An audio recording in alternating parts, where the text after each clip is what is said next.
புரட்டாசி மாதம் வரக்கூடிய சனிக்கிழமைகள்ல விஷ்ணு பகவானுக்கு, அதாவது பெருமாளுக்கு தளிகை போட்டு வழிபாடு செஞ்சோம்னா நம்ம கேட்டது அப்படியே கிடைக்குங்கிறது ஆன்மீக நம்பிக்கை. நாம தயார் செஞ்ச சாத வகைகளை அப்படியே வச்சும் வழிபாடு செய்யலாம், இல்லைன்னா பெருமாள் உருவத்துல அமைச்சும் வழிபாடு செய்யலாம். 5 வகையான சாதம் செய்யற வழக்கத்துல இல்லாதவங்க வீட்டுல சாதாரணமா செய்யும் சாம்பார், கூட்டு, பொரியல், பாயாசம் இத மட்டுமே இலையில வச்சு பரிமாறி பெருமாளுக்கு படைக்கலாம்.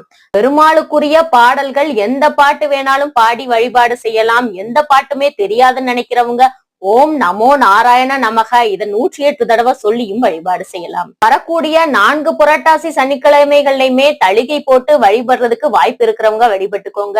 4 சனிக்கிழமைகள்லயுமே வழிபாடு செய்ய முடியாதவங்க மாவிளக்கு மட்டும் தயார் செஞ்சு நீங்க வழிபாடு செஞ்சுக்கோங்க. 4 புரட்டாசி சனிக்கிழமைகள்லயுமே தளிகை போட்டு வழிபாடு செய்ய முடியாதவங்க ஒற்றைப்படையில வரக்கூடிய 1வது சனி, 3வது சனியில நீங்க வழிபாடு செஞ்சுக்கோங்க.